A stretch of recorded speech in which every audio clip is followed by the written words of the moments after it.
یاد میں گزرا ہے. ہم یہ چاہتے ہیں کہ یہاں جو اس طرح کے مساجد کے ذمہ دار ہیں انہیں بھی ہم یہ پیغام دینا چاہتے ہیں کہ وہ اس کی کوشش کریں کہ بہترین پڑھنے والے ائمہ کو اپنے یہاں منتخب کریں، اپوائنٹ کریں. آپ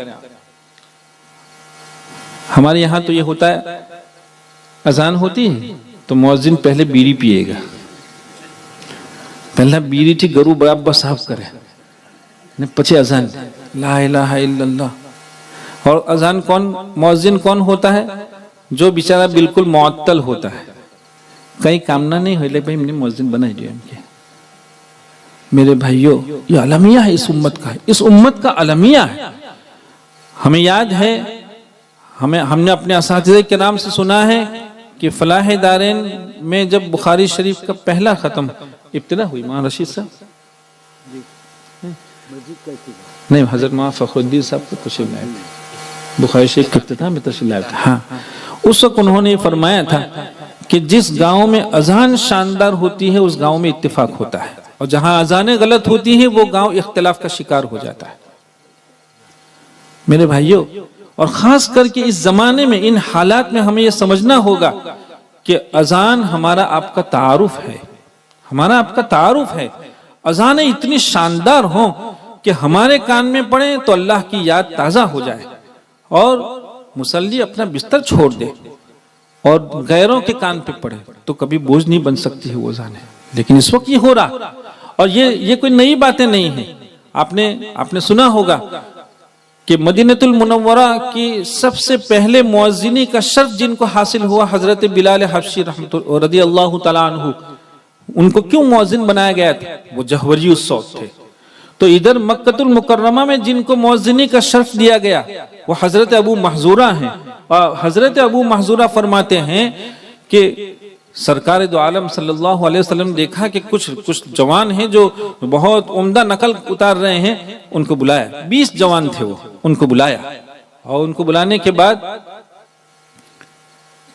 سب سے سننے کے بعد حضرت ابو محذورہ رضی اللہ تعالیٰ عنہ کا انتخاب ہوا. کیوں انتخاب ہوا؟ ان کی آواز بہت شاندار تھی. اور پھر اللہ کے رسول صلی اللہ علیہ وسلم کی پیشانی پر اپنا دست بابرکت رکھا اور کہا کہ جاؤ بیت اللہ میں اذان کہو. مؤذن کے لیے 2 باتیں ضروری ہوا کرتی، اندھا صوت، جہوری الصوت ہونا چاہیے، اور خوبصورت آواز ہونی چاہیے. یہ ہمارا آپ کا تعارف ہے. جب اس طرح کی بہترین اذانیں لوگ سنتے ہیں تو غیر بھی متاثر ہوتا ہے، ان کے لیے اذانیں بوجھ نہیں بنتی ہے. لیکن جب کچھ ایسے مؤذن کھڑے ہو جاتے ہیں کہ جن کو ہمارا کان واپس کر دیتا ہو تو غیروں کا تو پھر کیا پوچھیں. اس لیے اس بات کی بھی ضرورت ہے.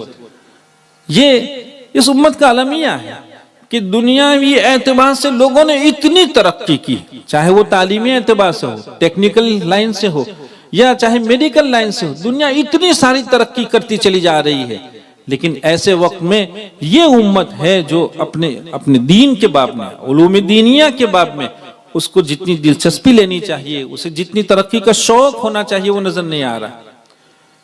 اب تو یہ ہو گیا ایک امام کھڑا ہے اور وہ بیچارہ صحیح خواہ نہیں ہے. حالانکہ ہدایہ کی شرح عین الہدایہ میں مسئلہ لکھا ہے کہ اگر کوئی مقتدی صحیح خواہ ہے اور امام صحیح پڑھنے پر قادر نہیں ہے تو صحیح خواہ مقتدی کی اقتداء غلط خواہ امام کے پیچھے صحیح نہیں. ہدایہ میں مسئلہ لکھا ہوا ہے، قرات کی کتابوں میں نہیں لکھا ہے. لیکن علمیہ ہے، قوم کی بدذوقی کا علمیہ ہے.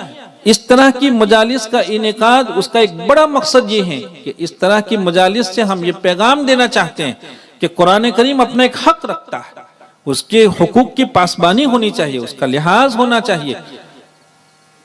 حضرت شیخ عبدالحق محدث دہلوی رحمۃ اللہ علیہ نے اپنی کتاب درۃ الفرید میں ایک عجیب بات لکھی.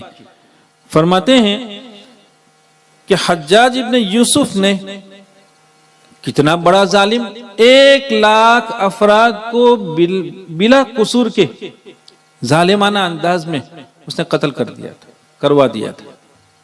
اتنا بڑا ظالم، لیکن وہ ادیب تھا بڑے درجے کا، وہ بڑے درجے کا ادیب تھا، وہ تلفظ کا بڑا ذوق رکھتا تھا. چنانچہ اس نے ایک مرتبہ ایک امام سے کہا کہ اچھا نماز پڑھائیے. وہ امام عامتاً سورہ علم نشرح پڑھتا تھا، لیکن اس روز اس نے سورہ علم نشرح پڑھنے کی ہمت نہیں کی. لکھا ہے درۃ الفرید میں لکھا ہے. کہا کیوں نہیں کی؟ کہا اس نے امام سے پوچھا کیوں علم نشرح نہیں پڑھی؟ تو کہا کہ علم نشرح میں الذی انقض ظہرک، یہ اتنا مشکل موقع ہے. اس کو یہ خطرہ لاحق ہوا کہ اگر میں الذی انقض ظہرک کا تلفظ صحیح نہیں کر سکا تو نہ معلوم یہ کیا ہے، حجاج تھا بہرحال. دیکھیں یہ حال تھا اس زمانے میں. اس زمانے میں یہ حال تھا. حضرت حسن بصری رحمۃ اللہ علیہ کے یہاں کچھ لوگ پہنچے. انہوں نے کہا کہ ہمارا امام نماز میں غلط قرآن پڑھتا ہے. تو کہا خیرو، اس کو پیچھے کر دو، وہ امامت کے لائق نہیں. لیکن ہمارے یہاں ہے کہ جو جس طرح پڑھتا ہر ایک کے پیچھے نماز ہو جاتی ہے، ہر ایک کی ہو جاتی ہے. میرے بھائیوں یہ باتیں سمجھنے کی ضرورت ہے. یہ قرآن کریم کی حق تلفی ہے.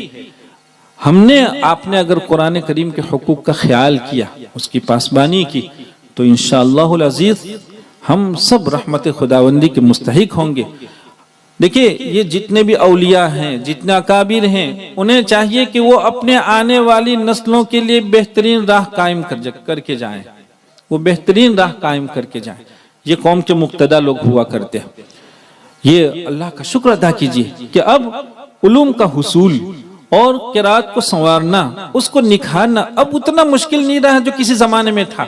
ابھی آپ نے جن جوانوں کو سنا، ظاہر بات ہے کہ جوان جب اپنے دیہاتوں سے مدارس پہنچے تھے تو یہ سلیقہ نہیں رکھتے تھے اور یہ مقام ان کا نہیں تھا.